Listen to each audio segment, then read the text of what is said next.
ఎక్కడైనా ల్యాండ్ పై ఇన్వెస్ట్ చేయాలని అనుకుంటున్నారా? అయితే ఫ్యూచర్ సిటీలో ఇప్పుడే ల్యాండ్ పీస్ పెట్టుకోండి. పూర్తి వివరాలకు మాకు కాల్ చేయండి. నమస్కారం. కార్తీక పురాణం 6వ రోజు కథనంలోకి వచ్చాం. దీపదాన మహత్యాన్ని గురించి చెప్తున్నారు. వశిష్ఠ మహర్షి జనకరాజర్షికి చెప్తున్నారు. పరమ పవిత్రమైన ఈ కార్తీక మాసంలో దీపదానం సమస్తమైన శుభాలను, సిరి సంపదలను, ముక్తిని కలిగిస్తుంది. ఈ నెల రోజులు శ్రీ మహావిష్ణువుని ఆరాధించే వారికి అశ్వమేధ యాగ ఫలితం లభిస్తుంది. ఇప్పుడు ఇది శివారాధన చేసే మాసం కదా, విష్ణువారాధన గురించి ఎందుకు చెప్తున్నారు అని ఒక ప్రశ్న వస్తూ ఉంటుందండి. విష్ణువు గురించి ఎందుకు చెప్తున్నారు? శివుడికి ఆరాధన అని. శివారాధన చేసినా కార్తీక దామోదర ప్రీత్యర్థం అనే చెప్పాలి.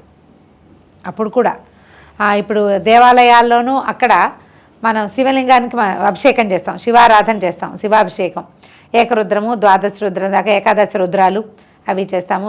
చక్కగా శివుడికి సాంగంగా బిల్వపత్రాలతోటి, జిల్లేడు పువ్వులతోటి అర్చన చేస్తాం.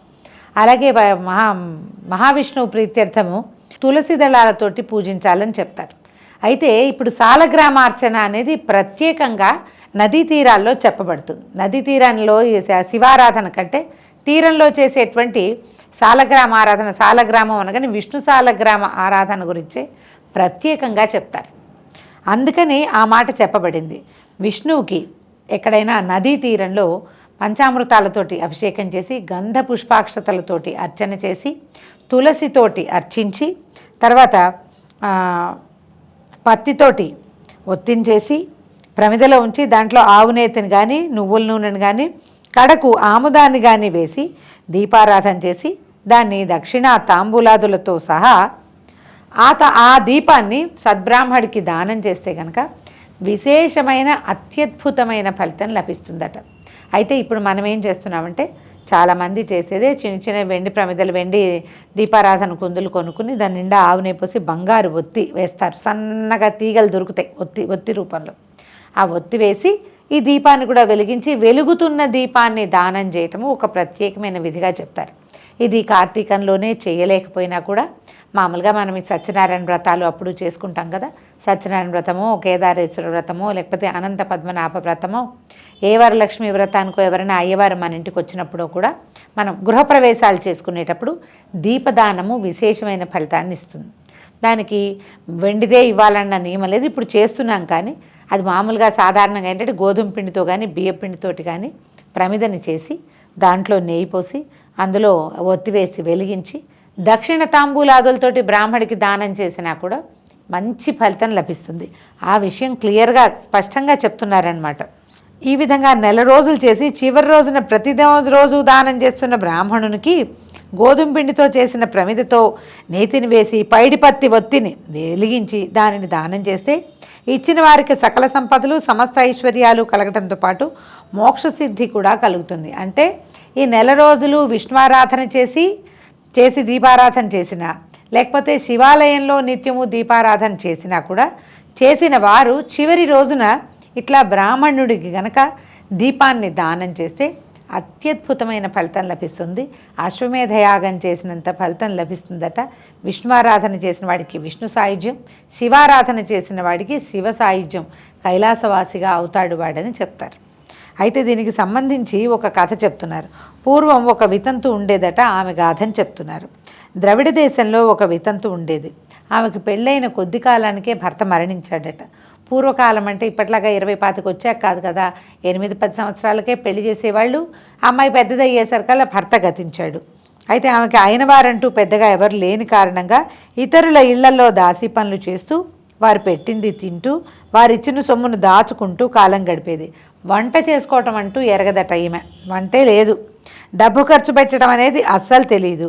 ఎవరు ఏమి పెట్టకపోతే పస్తైనా ఉండేది తప్ప తన దగ్గరున్న డబ్బు ఖర్చు పెట్టి వస్తువులు కొనుక్కుని చేసుకోవటమో, కొనుక్కుని తింటమో చేసేది కాదు. పూచిక పుల్ల కూడా ఖర్చు చేయని పరమ పిసినారి. తన దగ్గరున్న ధనాన్ని డబ్బులు చేరుతూ ఉంటాయి, ఏ ఖర్చు లేకపోతే రూపాయలు పెరగవు. ఈ పెరిగిన డబ్బును ఏం చేసేది, చుట్టుపక్కల ఎవరైనా డబ్బులు కావాలంటే వాళ్ళకి వడ్డీకి ఇచ్చేదట. అయితే పూజా పునస్కారాలు చేయటం అంటే అసలే తెలీదు. పని చేసుకుంటుంది, డబ్బులు దాచుకుంటుంది.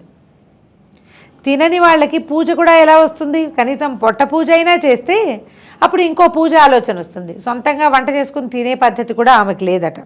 కాలం ఆ విధంగా గడిచిపోతూ ఉండేది. అయితే ఒకనాడు ఆమె నివసించే గ్రామానికి శ్రీరంగానికి వెళ్తున్నటువంటి ఒక విప్రుడు ఒక ఆయన వచ్చాడట. వచ్చి వాకిట్లో కూర్చున్నాడు. వాకిట్లో కూర్చుని, అమ్మ ఏదైనా భోజనం ఏర్పాటు చేయగలవా నాకు అని అడిగితే, అట్లాంటివి ఏమీ లేవు బాబు, నేనేమీ చేయను, ఎవరైనా నాకేమైనా పెడితే అప్పుడు నీ సంగతి చూస్తానంతట. అప్పుడు కూడా ఆవిడ ఏం చేసేది, తనకి ఎక్కువైన ఆహారాన్ని ఎవరికైనా అమ్మేసేదట. అస్సలు అన్నం అమ్మకూడదని కార్తీక పురాణంలో చెప్పబడిందండి. ఈ కాలంలో అది కుదరదు కదా, మనం వ్యాపారాలే చేస్తున్నాం అన్నం మీద. మనం అంటే లోకంలో ప్రజలు, ఆ కొనుక్కునే వాళ్ళల్లో మనం కూడా ఉంటున్నాం, అన్నాన్ని కొంటున్నాం, అమ్ముతున్నాం కూడా. కానీ ఆ కాలం అది కాదు. ఎవరికైనా సరే అన్నాన్ని ఉచితంగా ఇవ్వటమే ఆ కాలపు పద్ధతి. అయితే ఈమె ఏం చెప్పింది, నేనేం వండుకోను బాబు, నాకెవరైనా పెడితే నీకు అమ్ముతానంది అనేసరికల్లా ఆ విప్రుడు చాలా జాలిపడ్డాడు ఆ బ్రాహ్మణ ఆయన. అమ్మ నీకు కోపం వచ్చినా సరే నేను ఒక హితకరమైన మాట ఒకటి చెప్తాను విను అని చెప్పి మానవ కర్తవ్యాన్ని బోధించాడట. నువ్వు సిరి సంపదల వ్యామోహంలో పడిపోతున్నావు, దాన ధర్మాలను చేయటం లేదు, కనీసం నీ కోసం నువ్వు కూడా ఖర్చు పెట్టుకొని ఒక పిసినారితనంతో ఉన్నావు, దాంతోపాటు నీకు పూజా పునస్కారాలు లేవు, తర్వాత జీవితాన్ని వృధా చేసుకుంటున్నావు, రాక వచ్చిన మానవ జన్మని పాడు చేసుకోకు. ఎందుకంటే మానవ జన్మ అత్యంత దుర్లభమైనది. దుర్లభమైన మానవ జన్మ లభించిన వాడు దాన్ని సార్థకం చేసుకోవాలి. మానవుడికి ముందు జన్మలు చాలా ఉన్నాయి. ఏ జీవిగా అయినా పుట్టుండొచ్చు. అది తిర్యక్కులుగా నాలుగు కాళ్ళతో నడిచే ఏ జీవిగా పుట్టినా కూడా మనకి బుద్ధి జ్ఞానము దానివల్ల వచ్చేటువంటి మోక్షము మీద ఏ అవగాహన ఉండదు. మన ఇళ్లలో కుక్కలు లేవా, మన వాకిళ్లలో పందులు లేవా, ఎన్నున్నాయి? వాటికి ఏమైనా మనకు మళ్ళీ పూజా పునస్కారం, మంచి మాట, ఎవరికైనా అన్నం పెట్టడం, ఎవరికైనా సహాయం చేయటం లాంటివి ఉంటాయి ఆ జంతువులకి? కేవలము ఆహారము, నిద్ర, భయము, మైథునము మనకు మళ్ళీ సామాన్యంగా ఉంటాయి. మానవుడికి ఎక్స్ట్రాగా ఉన్న వ్యవహారం ఏమిటి? బుద్ధి, జ్ఞానము. తద్వారా సజ్ఞానాన్ని పొందే అవకాశం, మోక్షాన్ని పొందేటువంటి అవకాశం కేవలము మానవులకే ఉంది. అందుకని మనం శరీరాన్ని చూసుకుని రకరకాల తప్పులు, రకరకాల వ్యవహారాలు చేసినప్పటికీ చివరికి అంత్యంలో మనకి లభించేది ఏమిటి? ఇందులోది ఏదైనా మనం పట్టుకెళ్తామా? ఈ అనుభవించిన సుఖం ఇవాల్టి తిండి, ఇవాల్టి సుఖం రేపొద్దుటికి కూడా రాదు. రేపటికుండా ఇవాళ ఫుల్గా అన్నం తిన్నాం, రకరకాలు తినేసాం, ఎన్నో రకాల ఖాద్య పదార్థాలు తినకూడనివి కూడా తిన్నాం. రేపొద్దుటికి ఇవి 10 ఏళ్ల దాకా ఉంటాయి మనతోటి? లేదే. తెల్లవారేసరికి విసర్జకాల్లో వాటి దారిన వెళ్ళిపోతాయి, మళ్ళీ ఆకలిస్తుంది. సుఖము అనుభవాలు కూడా అంతే. ఇవాళ అనుభవించిన సుఖం రేపటికి ఏమొస్తుంది? రేపు మళ్ళీ కావాలనిపిస్తుంది. మళ్ళీ కావాలనిపించేవి శాశ్వతమైనవి ఎట్లా అవుతాయి? శాశ్వతం ఏంటంటే మళ్ళీ ఇంకా కావాలి అనిపించకపోవటమే శాశ్వతత్వం. దాని గురించి ఈ సద్బ్రాహ్మడు ఈ అమ్మాయికి, ఈ విధవరాలికి బోధించాడట. ఈ శరీరము, పైగా నీకు నా అనేవాళ్ళు ఎవరి కోసం ధనం కూడబెడతావు? పోనీ కూడబెట్టావు, ఈ ధనాన్ని నువ్వు వెంట తీసుకెళ్ళగలవా? తీసుకెళ్ళవు. మామూలుగా ధనానికి 3 గతులు ఉంటాయి. ఇది చివరి కూడా చెప్తారు, దానము, భోగము, నాశము. ఒకటి ఎవరికైనా ఇవ్వు, కనీసం నీకు ఇచ్చిన ఫలితం ఉంటుంది. భోగము నువ్వు అనుభవించు, సంతోషమైనా ఉంటుంది. 3వది నాశనం, ఏమీ లేదు, నువ్వు అనుభవించవు, ఎవరికి ఇవ్వవు, అదే దాని దారిని అది పోతుంది. ఎవరికి ప్రాప్తమో వాడికి చేరుతుంది, నీకు మాత్రం చేరదు. దానివల్ల వనగూడవలసిన ప్రయోజనం కూడా నీకు రాదు. పైగా ఈ శరీరం ఏంటంటే మాంసము, ఎముకలతో చేసిన గూడు. ఇది ఎల్లకాలము ఉండదు, అశాశ్వతమైనది. ఎప్పుడు ఏ రోజు తన ప్రాణాలు, ఈ ప్రాణాలు అనంత వాయువులో కలిసిపోతాయో ఎవ్వరికీ తెలీదు. అటువంటి ఈ శరీరం కోసం పనికిరాని పాకులాట దేనికి? ఈ లోకంలో నీకు ఏం సుఖం ఉంది? ఎవరు పెడతారు? ఎవరి వలన డబ్బు, ఏ విధంగా ఎంత సంపాదించాలనే తాపత్రయం అయితే ఉందో వాటి వలన నువ్వు సుఖపడేది ఏమిటి? దేనికి ఇది సుఖపడేది? ఎందుకు? ఏమీ లేదు. నిప్పులో పడిన మిడతలాగా ఈ శరీరం, ఆ శరీరంలోని జీవుడు గతి ఏమిటి? ఈ శరీరంతో చేసిన పనుల వల్ల వచ్చే ఫలితాలుగా అనేక జన్మలు ఎత్తటము, ప్రతి జన్మలను పోరాట జీవన పోరాటమే. జీవికి అదేనా లక్ష్యం? అజ్ఞానం అంటే తెలుసుకోలేకపోవటం అనే చిమ్మ చీకట్లో పడి జీవితాన్ని నిష్ప్రయోజనంగా చేసుకుంటున్నావు. కూడబెట్టిన సొమ్ముతో దాన ధర్మాలు చేసేయి. చివరికి నీ వరకు నువ్వు అనుభవించు, అంటే తిను, కనీసం భగవంతుని ఆరాధించు, అతని సేవలో కాలం గడుపు, నిరంతరము భగవంతుని ధ్యానిస్తూ తరించు. 10 మందిలో నువ్వు బతికి ఉండగా మంచి పేరు సంపాదించుకుని సుఖంగా ఉండు. ఇది పుణ్యప్రదమైన కార్తీక మాసం. ఈ మాసంలో చేసిన ఏ సత్కార్యమైనా పుణ్యాన్ని ప్రసాదిస్తుంది, మంచి ఫలితాన్ని ఇస్తుంది. దీపదానం చెయ్యి, మోక్షం లభిస్తుంది అని చెప్పి దీపదానం ఎట్లా చేయాలో ఆ విధానాన్ని బోధించి ఆ విప్రుడు శ్రీరంగానికి వెళ్ళిపోయాడట. కానీ ఆ బ్రాహ్మడు చెప్పిన మాటలు ఆమె మనసుకి ఎక్కి నిలిచాయి. నిజం, నేను ఎవరి కోసం దీన్ని కూడబెడుతున్నాను? మనం కూడా ఇలాంటివి వింటుంటాము, బుద్ధి కొంచెం మారుతుందండి. కానీ మళ్ళీ మనం ప్రపంచపు మాయలో, జగన్మాయా విశేషంలో పడి కొట్టుపోతూ ఉంటాం, ప్రవాహంలో పడి. అప్పుడప్పుడు మనకి గుర్తు చేయడానికి ఏవో ఒక మంచి మాటలు వినపడుతూ ఉంటాయి. వినపడ్డప్పుడే పనిచేసేయండి. రేపు చేస్తా అనుకోవద్దు. దానం చెయ్యి అనే మాట మీకు చాలా నచ్చింది, వెంటనే దాన ప్రక్రియకి శ్రీకారం చుట్టండి. కార్తీక మాసం చెయ్యాలి విన్నారు. ఇప్పుడు ఈ సంవత్సరమే చేద్దాం అనుకోండి, వచ్చే సంవత్సరం నుంచి చేస్తా అని పెట్టుకోవద్దు. అప్పటికప్పుడు గనక చేస్తే వెంటనే మనం ఆ క్రియని కొంతకాలమైనా తీసుకెళ్ళగలుగుతాం. అతి దుర్లభమైన మానవ జీవితం మళ్ళీ లభిస్తుందో లేదో తెలీదు. పైగా మనం ఈ శరీరంతో చేసినటువంటి రకరకాల కర్మల తాలూకు అనుభవాల్ని మన లోపల ఉన్న జీవుడు జన్మజన్మలు అనుభవించవలసి వస్తాడు. అతనికి ఆధారం మనమే. ఆ జీవుడికి మనం చేసే క్రియాకలాపాల వల్లే, మనం చేసే అన్ని రకాల సత్కర్మ కుకర్మల ఫలితాన్ని అతడే అనుభవిస్తాడు. మనం సత్కర్మలు చేస్తే మన జీవుడు అంటే మనం ఇంకొక చోట ఎక్కడైనా మంచి చోట జన్మించగలుగుతాం. పరిణామ క్రమంలో మానవ జన్మ లభిస్తుంది. లభించిన దుర్లభమైన మానవ జన్మని మనం సార్థకం చేసుకోవాలి. కొన్నిసార్లు మన సొంతాని కోసం ఏదో ఆలోచనలతోటి, ఊహలతోటి, రేపటి మీద ఆసక్తి లేకుండా, అర్థం కాకుండా ప్రవర్తించినా కూడా ఏవైనా కొన్ని సత్కార్యాలని కనీసం పర్వదినాల్లో అయినా ఆచరిస్తే ఈ కుకర్మలు చేసే బుద్ధి నుంచి మనం కొంచెం పక్కకి తొలుగుతాం. ఎప్పుడు ప్రచోదనం లభించిందో ఆ వెంటనే క్రియ చేసేసేయాలి. ఇప్పుడు మనం ఈ కథలో చూస్తున్న ఈమె కూడా ఏం చేసిందట, ఇవి ఆలోచించుకుందనమాట.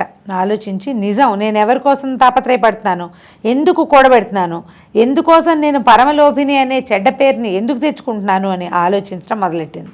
ఈ నిర్ణయానికి వచ్చి సంపాదించిన ధనం అంతా దాన ధర్మాలు చేసేసింది. భగవంతుని ఆరాధించింది. బ్రాహ్మణుని మాట యందు నమ్మకం ఉంచి అతను చెప్పినట్టుగా కార్తీక మాసం 9 రోజులు ఓ సద్బ్రాహ్మడికి పిండితో చేసిన ప్రమిదతోటి దీపదానం చేసింది. అంటే ప్రతిరోజు దీపదానం చేసే విధానం కూడా ఉంది. నెలలో ఒక్కసారి చేసినా మంచిదే, రోజు చేయగలిగితే మరింత మంచిదన్నమాట. దీపదానం చేసింది. తర్వాత కార్తీక పురాణాన్ని విన్నది. అలా కాలం గడుపుతూ చివరికి శరీరాన్ని వదిలి కైవల్యాన్ని పొందింది అని జనక రాజర్షికి వశిష్ఠ మహాముని తెలియజేశారట. లోభగుణం నరకానికి దారి చూపిస్తుంది. మనం సంపాదించిన ధనాన్ని మనం అనుభవిస్తూ దాన ధర్మాలు చేస్తూ అవసరానికి ఉంచుకోవాలే తప్ప చీమల్లాగా కూడబెట్టడం కూడని పని. అలా చేస్తే చివరికి రాజుల పాలవటమో దొంగలెత్తుకుపోవటమో జరుగుతుంది. అంతే. ఆ కాలంలో ఏం చేసేవాళ్ళు, ప్రజలు దాచిపెట్టిన సొత్తు వాడు మరణించాక వాడి ఇంటి గోడ పడిపోయింది అనుకోండి, వాడు ఎక్కడో దాచిపెట్టాడు, లేదా వాళ్ళ ఇంటి దగ్గర తవ్వారు, ఒక గుంటలో వాడు దాచిపెట్టిన లంక బిందెలు ఉన్నాయి, అవి రాజుకు చెందుతాయి. ఇప్పుడు కూడా మనకి పురాతనమైన ద్రవ్యం లభిస్తే అది గవర్నమెంట్కే కదా చెందాలి, అది రూల్ కదా. అనుభవించక దాచిపెట్టిన వాడి ఫలితం ఏంటంటే అవి రాజులకి చెందుతుంది, లేదా ఏ దొంగలో ఎత్తుకుపోతారు. కనీసం దానం చేస్తే దానం చేసిన పుణ్యమైనా మిగులుతుంది, అనుభవిస్తే ఆ సంతోషమైనా ఉంటుంది. ఈ అనుభవాలలో మనం తీర్థాలు యాత్రలు చేస్తాం. అనుభవం అంటే మనం హాయిగా తిరగటము, అది కూడా మన అనుభవాల్లోనే ఉంటుంది కదా. ఏ దేవాలయానికో వెళ్ళాం, అక్కడ 10 రూపాయలు దానం చేసాం, ఆ దానం మన ఖాతాలో పడి ఉంటుంది. ఓ అర్చకుడికి ఇచ్చాము, ఓ పురోహితుడికి ఇచ్చాము, ఎవరికైనా భోజనానికి డబ్బులు ఇచ్చాము, లేదా అక్కడ అన్నదానానికి కొంత డబ్బు కట్టాము, అదంతా కూడా మన అకౌంట్లో ఉంటుంది. మనం అనుభవించినట్టు మనం వెళ్ళి విస్తారంగా ఖర్చు పెట్టుకుని తీర్థయాత్రలు చేసి వస్తాం. ఈ మన సొంత ఖర్చులు మనం తిన్నదే కాకుండా ఎక్కడెక్కడ ఏమేమి ఇస్తామో అవన్నీ కూడా దాన ప్రక్రియలోకి వెళ్ళి అవంతా మన ఖాతాలోనే చేరుతాయి. అవి మనకి ఎక్కడో ఒక చోట ప్లస్ అవుతాయి. డబ్బులు కూడబెట్టే ప్రయత్నం చేయకండి, అవసరానికి ఉంచుకోండి. అది ఖచ్చితంగా మనకి కార్తీక పురాణం తెలియజేస్తుంది. ఈ వితంతువు కథ ఈ రకంగా తెలియజేస్తుంది. కాబట్టి కూడబెట్టే ప్రయత్నం మాని దాన ప్రక్రియకి శ్రీకారం చుట్టండి. దీపదానం చేయటం వల్ల ఇంత పిసినారితనంగా అన్నం అమ్ముకున్న ఆమెకు కూడా మోక్షం లభించింది అని చెప్తున్నారు. దీంతో 6వ రోజు అధ్యాయం పూర్తయింది. రేపొద్దున 7వ రోజు మరో అధ్యాయంతో కలుసుకుందాం. నమస్కారం.